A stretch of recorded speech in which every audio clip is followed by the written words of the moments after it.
IT Pro TV, an easy, entertaining approach to online IT training. Stream over 2,000 hours of up-to-date, high-quality video content live and on demand. For a free 7-day trial and for a limited time, get 50% off a monthly membership for the lifetime of your active subscription. Visit itpro.tv/startup security and use the code SS50.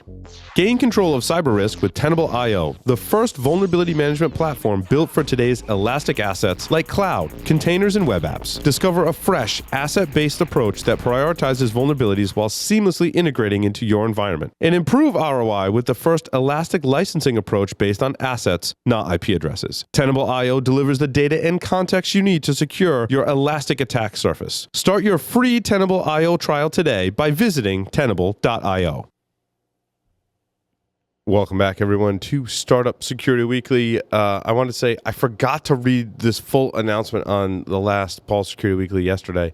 The 10th anniversary edition of Source Boston's happening April 24th through the 25th is the trainings. 26th through the 27th is the conference talks.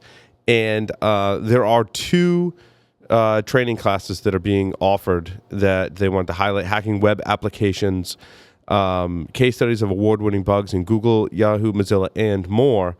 And I'm told that the instructors for these classes are that's the dude, Dawid Zagan. I'm told, Rob Shane, who runs Source Conference, who we just were mentioning in the break, was like, yeah, dude, this is like the dude that found some of those vulnerabilities is teaching the class. So you definitely want to get in on these courses, as our discount code of Security Weekly is good for the classes or the conference training or the conference session. So the other one is Secure Coding in C and C++, from Robert C. Secord. And Rob told me this is the dude that literally wrote the book on C and C+ security, is teaching this class. So if you're interested in those topics, definitely check it out, sourceconference.com. You can use the discount code Security Weekly and save $100 off some awesome training. So go check those out. What's going on, Michael? Let's talk startup. Yeah. I think that sounds like a really good idea. So here's the thing. You and I talk about this a lot. And this came across, and I think this was kind of interesting in terms of, if you're not scaling, right? So the word scaling comes up a lot when you're a startup. And they say, hey, maybe it's your technology. So it's interesting, as I first looked at it in terms of, well, do you mean, is it the technology you're building on? Is it the technology that you've selected? And what I realized, it's actually talking about how does your technology support your ability to do stuff, which makes a lot of sense, because we keep talking about, I talk a lot about friction. And when we talk about friction, what we see a lot of times is that people will choose a technology, whether it's the platform to develop on or it's the way that they're working. They frame it they frame the technology in terms of the solution instead of in terms of the problem, and that's what generates some friction. So what they're saying is, look, you might have a mismatch in terms of your technology, or you may have outgrown your tool. The tool worked for you when it was 3 of you, 4 of you, when you guys were at this stage of whatever you're doing, and as you've progressed, you're not moving. And it brought up things that you and I've talked about, like CRM systems and project management and websites and all sorts of other stuff. So I thought it was kind of interesting. But what it did was, because we know I like questions, it gave us some questions, like, what are the systems that we use? Here's the funny thing, that's a very pivotal question in the Straight Talk framework. But it also then says, okay, what's the technical level of the people who are going to use it? What are the employees' top technical needs? And what does my community think? And I think these are good questions, because a lot of times it's useful to us, no matter where we are in this ecosystem of startups and security, is to just kind of stop for a second. I hadn't heard the number that Kevin gave us before, about 50 vendors on average for a CISO. That's explaining a lot. So I'm going to go dig into that a little bit deeper. But then if you're in that situation where you're a startup founder and you're grinding around the clock, when do you make time to stop and say, hold on, is my technology working? And when do you have to make that decision? So how are you handling it, Paul? Well, I think there's two different things. There's if your technology is working, and then is your technology actually solving a problem that needs to be solved? And those are two technology kind of things, right? I'm not going to name names, but in Secure World Boston, right? I mean, there's a ton of vendors there. It's very much a vendor-centric show. which is good for us for a lot of reasons for all of our shows. Obviously, we talk to people to get sponsors, to be honest with you. That's how we make our living here, so don't fault us for that. But if we screen our sponsors very heavily as well. So anytime I get to sit down next to a CISO or someone who has purchasing power in organizations, I'm like, so dude, who do you like? Like, who's pissing you off? Like, give me this. I'm like, between us girls, like, who's, who's who? And I get great feedback. And there are some vendors that I'm like, don't, that one I don't agree with. I'm like, their technology works, right? Speaking about technology, like it works, but I'm like, I don't see it making an impact in your security program. Like, I just don't. And for a couple of vendors that I was, conversing about that with people, they were like, yeah, I completely agree. So it's kind of validation for what you're talking about, Michael. Like, yeah, your technology can work, but if it's not solving a problem that's important, then that's going to get around really fast, and you're probably not going to be very successful. Now, I mean, it could be that there are certain niches that find it useful. I do want to talk about questions, though, because I was talking to one of my friends who works for a local company here in New England. They'll even be that general with it. And I said, I went up to a bunch of vendors and I asked them, I'm like, so what do you do? And so I'm like, what do you guys do? And the person literally, like, they weren't reading it. They actually did have it memorized, but they regurgitated to me the marketing slogans that were behind them. And they're like, digital security resilience. I'm like, yeah, like it says that right. I don't know what any of that means. I don't know what any of that means, and it also says it right on. Like, I can read, and I still don't know what it means. So, and then I was like, wow, that was really bad. So what I told my friend was, I was changing my strategy. I'm like, so what problems do you solve, right? So now if you're reading off the thing, that's people still did that, but it seemed to help a little bit, Michael, to use your more pointed question of what problem do you solve. My friend was like, oh my God, I love that. He's like, I'm so using that to help me save some time on this vendor floor to see who knows their stuff and who doesn't. So changing stuff one step at a time. Yeah, listen, there's an advantage. Let me start out by saying one of the things that I think is really exciting about your approach with this. I don't think you ever have to apologize for putting out a quality program and admitting that support and the staff and everything that makes this show possible, the people that most of our folks don't even get to see, they cost money, and that's how they're making their living. And what makes it unique is that you're not just taking money. There's a process that people have to go through, and you're helping to elevate the whole thing. So I think you do a great job with that, and I don't think that there's anything to apologize for that. The flip side is, not the flip side, the other part is, I love the more people asking those kinds of questions. Yes. It's great. I'll tell you, not to skip too far ahead, but that was one of my big epiphanies of this week. So if we get time, we'll get to it. Let me just add one more piece to this. The right question in this then is, are you scaling? Think about that. You could be sitting right now as part of your security team. The question is, are we scaling? Like, yes, your technology might be working. Your process might be working. The question is it letting you scale? Are you growing? Are you doing the things you need to do? If not, what I'm learning, and I'll keep writing about this, is that's because your technology is introducing friction. Big thing I figured out last couple of weeks. We get friction from individuals, and I've got a lot to explain on that. We get friction from our processes, and as they're tightly connected. But we're getting a lot of friction lately from our technology, and it's easy to overlook because we've already invested in it, because we've already paid for it, because we think we've already got it, and we don't tend to miss it. And then you think about rip and replace and the cost of that. So my point is, if you're a startup or you're a security team and you're looking at it, I think these are good questions to be able to ask. Now, I threw this one in mostly because the next one is 6 ways marketing can shrink the sales cycle. This is a great article, but what's really cool about it, look, most organizations, there's conservative estimates that say most organizations leave 10 to 20% of their potential revenue on the table because of the disconnect between marketing and sales. Now, as an interesting lead into this, what I'll tell you, because I'm doing a lot more work now looking at some of these challenges, here's what ends up happening. When you're a smaller group, you can articulate what you do fairly well. I mean, maybe some people are reading you those types of things, right? But then when you get to the next round, right? So the other thing I like to talk about a lot is translation. Real straight talk is when you translate what you know into something that somebody else understands.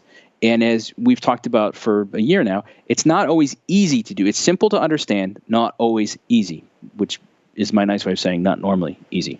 So in that process, as you start looking at it, as your team starts to grow and expand, you do the best you can and you incur a lot of friction. And maybe you overcome it. Typically what happens is you pretend that you overcame it because you hired good people who then have good reputations, who bring more people into the fold, who then say, cool, so can you explain it to me again, but this time in a way I understand? And you incur a lot of friction there too, and then you try to figure it out. What happens in most cases is they don't completely get it figured out. And so the marketing team says, well, we know how to go explain this. And they go explain it, right? And it's the thing we commonly hear called marketecture. I'm taking features and I'm matching it to marketing needs and hoping that that captures attention. But on the sales side, where you have people that are actually trying to talk to customers to say, well, what problems do you need to solve? Let me show you how I can help you solve those problems. Well, now we start to get this disconnect between marketing and sales because what marketing is saying and what sales is trying to solve aren't exactly the same. Mm-hmm. And we've never really figured out how to resolve those things as a team. So what I looked at with this was... There's a lot of opportunity to lie in there too. Marketing is trying to stretch it and sales is trying to stretch it more so in some organizations than others. But they often miss the point. And having gone to probably 50 vendors and heard all of their spiels lately, I'm realizing that there's probably like 3 different categories of people. So if you're in a startup, look for salespeople with the right qualifications and skills, and that can be hard as you grow, as you said, Mike. I mean that's a difficult thing. But I mean there are some booths I walk up like in the first category. I'm like, they have no idea. I mean, like, do you even know you're at a security conference? And the funny part was my badge said press, so they assumed that I was an idiot. And so isn't that great? Yeah, it's really funny actually. And so they're like, some people they're young people in sales, and I'm asking you what the product does, and you can't even do that. And I'm like, I didn't even ask you a hard question. Like, I just asked them what problem you solved, right? And the other thing is, when you ask them that question, some of them reverted right back to cut and paste. Yep. Right? I mean, it's verbal cut and paste, but it's cut and paste. Straight talk is not cut and paste. Straight talk is an experience. It means that they've taken a second to understand what it is that you're asking so that they can give you an answer that translates what they do into something that you understand. I give you the benefit of the doubt. If you got sales in your title, man, like, I give you the benefit of the doubt. Like, I do, because I've worked with sales organizations before, and sales is a hard job, right? But you gotta, I still, like, I don't give you a free pass either. There was one salesperson, her name was Beth. I'll say the vendor she worked for as well, because she was awesome. Like, A for the day for her, Beth from Palo Alto, who I believe was with Light Cyber, and they got acquired. So I was asking questions about Light Cyber, and she did a great job, dude. I mean, she described the problem, the solution, and then I had more pointed questions, and she was rocking it. I'm like, dude, that's awesome. Like, you're actually making sense. Yep. You're not using marketing buzz. So basically, then you were getting straight talk, and it felt good, right? Yeah, I mean, it was an experience. And then, all right, let's keep going. I went in, and then I'm like, I'm going to ask you an even more technical question, just to like see how she would handle it. And she's like, yeah, that's a little more technical detail than I can handle, but here's some things about what you asked about as far as I can go, and still provided me some useful information. So, Beth, A for the day, dude, you rock. Right, but so that was one out of a few hundred people. Well, and in all fairness, people that I knew, I didn't like test everyone that was there either. But people that I didn't know, Beth won hands down. Well, and it's like we talked about before, right? There's a lot of noise, and there's a lot of opportunity to look for attention, and the more clear we can be, the better we tend to do. That's actually the point of this piece for marketing, because what I've noticed is a lot of times marketing will say, hey, we gave you the leads, and sales will say, these are crap leads, right? I mean, it's back to Glengarry Glen Ross. I want the good leads. Don't give me these leads, right? But on the flip side, sales will say, well, why aren't you giving us any good leads? And marketing will say, well, what's a good lead? And they go, well, I'm not really sure. So if you take a look at this, what this article is saying is, if you're trying to get better at it, go identify your targets and deliver qualified leads. And you do that by having a very sincere, specific, targeted message. Dude, I felt bad for some people. I had to help them out. Like, I found myself like, I had press on, and they're like looking at me like, wait a minute, who are you? What do you do again? I'm like, no, do you need to be using, like, there was this company, I don't remember the name of it, but they did, they actually discovered open source software in your software repositories. I'm like, that's actually pretty cool. He's like, we can tell you if it's vulnerable or not just based on the version number and fingerprinting the code. I'm like, that's cool. People can use that. I said, but, Ubiquiti was using this PHP server from 1997. Like, they could use your software, dude, and you should totally. And he was like, what story is that? I'm like, You mean you're not using that with an example when people come up to your booth? I'm like, that should totally be your example today because it was breaking news this week and fresh in everyone's mind. Like, you totally need to be, because that is like if they had your software, that could have saved them tons of money and tons of embarrassment because they messed up the process and the whole thing. I'm going to take a shining example of your software. Well, yeah, go and use that. You're welcome. Too, though, right? Because like sometimes you get these pitches, at least when I've got the press hat on, and you get these pitches, and they're like, "This problem happened this week." And it's doom, and we could have solved. Oh, stop! Like sometimes you're like, okay, you gotta be gentle. Simmer down. But you're right, though. But when you're at a conference or something, you do need to know what's happening in current events and be able to say, all right, well, did you see what happened with Ubiquity? All right, that's a perfect example. Right, being able to say that's a perfect example is great. You have as to have opposed some to tact sending with it out as a press release saying we could have said no. Right, stop. right. Just stop. Just yeah. stop. It's a good example and a timely one. You should use it. And same thing for startups too. Like if you're given a pitch or a sales thing, you got to pull from recent events. I think that's really important. Which, so then, this is where I've spent a lot of time looking at this over the years. That's why we need to do structure. You hear me talk about this all the time. Structure. Structure reveals substance. Structure is the antidote to friction. If we think that we're just going to create, I call it the perfect message fallacy. I'm going to put together a pitch, and I'm going to teach all the salespeople and all the marketing people, and they're going to have the same pitch. It's going to be great. It doesn't work that way. What you need is a structure that defines key elements and then lets them substitute in the right design or the right approach or the right examples and gets people where they want to be. Does it take a little bit more effort up front? Yes. Does it pay off dividends later? Yes. And that's kind of the point to it. All right. I put one up here. We don't need to go deep into it. It's the startup challenges. There's a lot of people that reach out to us and say, hey, this is great. I'm learning a lot. I think I want to go down that road. And I've had a couple people in the last week or two even reach out and say, man, I don't think I could do what you do. And actually, my answer is, yeah, you probably can. Not because what I do is special, but because like some of these things, right? The emotional toll, the hidden cost, the difficulty of assembling a team. A lot of people say no. You think it's pretty good at being able to say no or being told no. No, it still hurts a little bit. There's still a little bit of like a wait, what? And it's even worse when you go, at least for me, when you go back, you look at it like, oh, I totally didn't explain that right. Oh man, they totally need what I do, or I could totally help them. Man, I pooched that. That sucks. And in the emotional toll, you and I have talked about this a lot. There's a roller coaster to this, and it is not for everybody. It is for me. I kind of like Kevin said in the interview. I don't think I could go work I love working with enterprises, right? But I don't think I could work in one. Yeah, it's not my style. Do you have something about talking about your competitors? I like this because you should know who your competitors are and not be afraid to talk about them. And I find I have a more comfort level with a company that's willing to talk about their competitors and not have it be uncomfortable. In a trade show floor example, I asked them, I'm like, dude, so who are your competitors? Like, first, it shows me that, like, you know who your competitors are, right? Yep. And, like, you're not saying I don't have any competitors because we're so awesome, because that's usually not true in this case. And the other thing is, if I know what their competitors do, I can get a better understanding of the space and ask more intelligent questions. So I just saw that note about competitors. And with this part of the reason I put this in here is it has a little graphic, top 20 reasons startups fail. And it was based on analysis of 101 startup postmortems. And the top one is no market need. And then it goes down the rest of it. And I think for this reason alone, it's a great article. But what you were just saying, I would completely agree with as well. The thing is, you have to understand the problem that you're trying to solve. And we're going to keep coming back to that because what I'm starting to discover is a lot of people don't. They know the features that they have, and they're excited about those, and that's that product market fit. Mm-hmm. Does what you do solve a problem in the marketplace? Chances are, if it does, you are not the only one who's doing it. Now, then the question is, can you differentiate yourself without bad-mouthing somebody else? Mm-hmm. Because what I also find too, I find it refreshing if somebody says, well, sure, so-and-so does it, and this is their approach, and so-and-so does it, this is their approach. In fact, sometimes they're a better fit than we are, but here's what we do.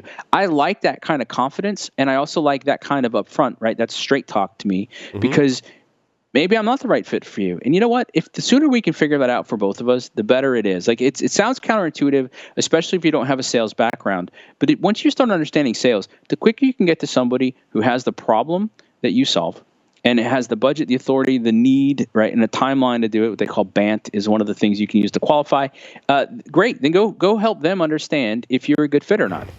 But sometimes you're not, and you know what? That's okay too. So yeah, it's important to talk to people about specifically where you fit, where other people view your competitors as well. And just some of my final notes on the conference too. If you're a startup and you have the opportunity to be at a conference and talk to people, I highly, highly encourage it. I know startups don't typically have a huge marketing budget, but if you can get to a few shows, I've talked to some companies that have grown a little beyond the startup and they're doing a little more shows. I have some of my tips I've already kind of said already. Who you send. So I'll give you two more.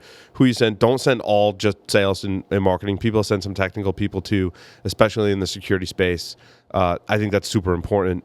The other thing too is never, ever, ever, ever let people at your booth look at their phones or do work on their laptops.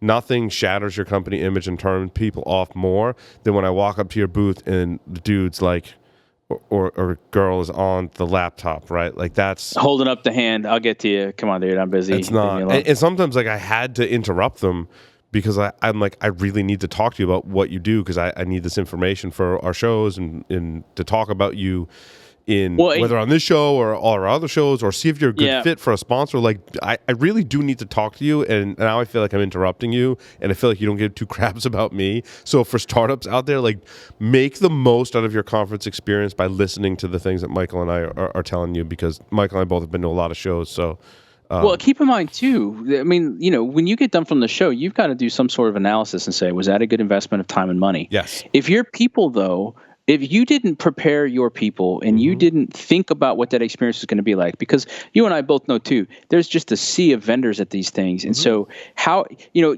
can be gimmicky and stand out. And there's been a lot of different ways to do that, some better than others. And there's the gamification, everything else. Here's what I find, to be fair, because I think you already hit on it. I don't need a little widget. I don't want to come home with a drone. I don't care about any of those things. What I want is if I walk up, are you not high pressure, but smiling and able to answer my questions? Right. And so if your whole goal is let me scan your badge and get your stuff into my contact system and we're going to spam you later, I'm not interested, neither is anybody else. But if you come up and you can banter about the problems you solve or the problems I'm trying to solve, or you have something of value, right? It's always about value. I think you do a lot better. Just banter with me and don't be full of yourself. Oh God! And I'm with you. I kind of want to call them out because there is a particular single sign-on company that I just don't like talking to them. At two different shows now, different people. They both all kind of had the same attitude, and I'm like, it's their culture, right? Yeah. I'm like, your culture stinks. Go to a sponsor like Logarithm, like they're awesome because I know their corporate culture is awesome. So I know when I walk up to their booth, dude, they're smiling. They're like, it's so awesome to be around. Yep. I'm like, because I know your culture is awesome and your company's awesome. They treat you well. So I don't know. So let's do this then, right? We're both going to be in InfoSec World. Yeah. I think what we'll start doing too is we'll tell people where, at least I'm happy to tell people, if I venture out and I go into a conference, look us up. Send us a note ahead of time. Shoot us a note. I will tell you right now, I'll give you at least 20 minutes, and you can do anything you want. You can pitch, you can ask questions, whatever you want. And if you want us to make introductions or otherwise help you do that experience, I'm happy to do that. By the way, flip side, you're on the corporate side and you want to connect at any of these conferences or talk about anything or understand what startups we like or don't like. Yeah, I mean, I'm a straight shooter. I'll give it to you as I see it, but catch up with us, and we're happy to do that. Absolutely. Because that's how I'm thoroughly convinced this is how we can start to radically improve this industry. And I'm so impressed with the quality of the guests and their stories and the insights that we keep gaining from them. I was reflecting earlier today as we move into these startups and notes of interest, things that I thought you and I knew in July versus what I think we know now versus where I know we're going. I'm loving this. So not a lot of updates this week. Here's a big one. Optiv acquired Comm Solutions. Where I think this is interesting is it just looks like Optiv, because you look at it and you say, well, hold on, Comm Solutions was like essentially a solution provider. Why did they get acquired? This is essentially what we call like an acqui-hire. They looked at them and said, hey, you guys are in a lot of the same places we want to be in. Sometimes, now I don't have knowledge on this one. Sometimes what you see is, man, we seem to just be competing against you on a regular basis. Can we stop doing that? So you just go in and you say, hey, how would you like to be part of a bigger organization and get access to all this stuff? If team, gets access to more, they keep their jobs, and then we get access to your client base, and it's a good work. This is one of those things to keep their mind on, because if you remember, we covered Optiv. Optiv was a Blackstone group. Then they were going to IPO. Then the IPO was canceled. They were bought by KKR.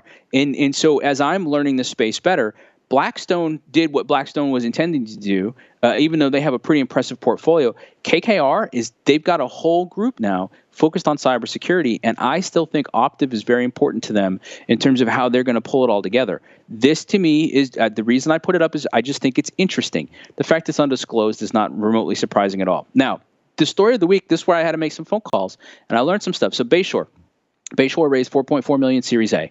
By itself, that's a pretty good Series A. We're seeing typically right now Series A is riding in the $3 to $5 million range. We didn't talk about it with Kevin, but Great Horn's seed round was $2.3 million, which, by the way, also pretty impressive for a seed round. So, but here's the thing. They do the industrial IoT stuff, and they look really promising. So I looked them up on Aller, and I go, wait. They had a $6.6 million seed round, and now they've got, or A round rather, and they have a $4.4 million A round. Wait, what? Is that a mistake? So I made a couple phone calls.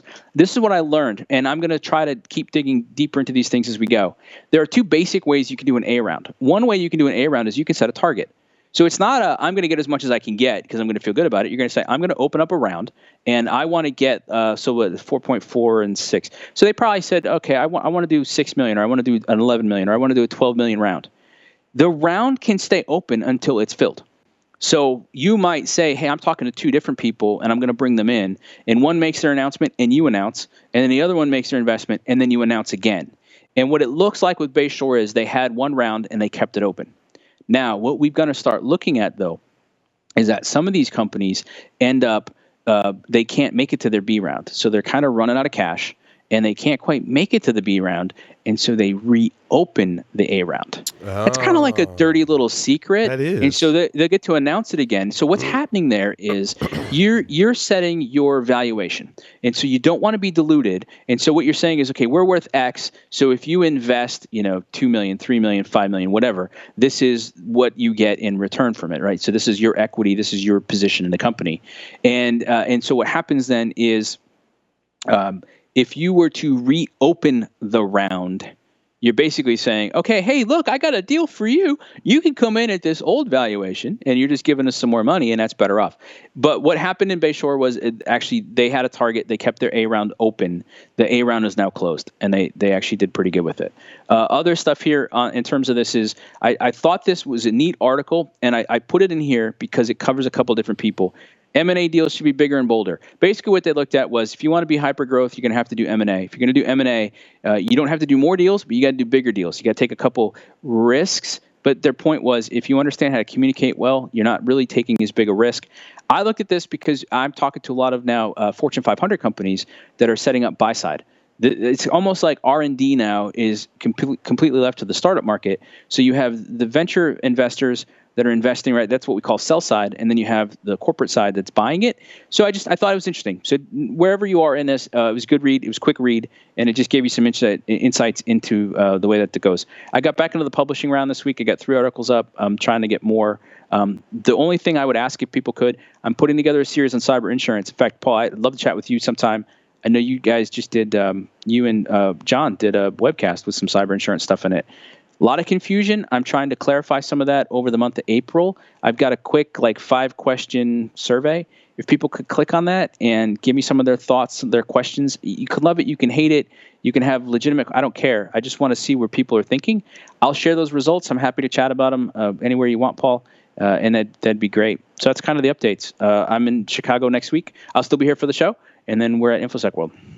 I will be here. Yeah, I'll be here all next week, and then we're at InfoSec World, so come chat us up, find us at that conference, and you can get updates from Michael and I on our journeys every week on the show, or if you catch up with us at a conference over a drink, should be fun.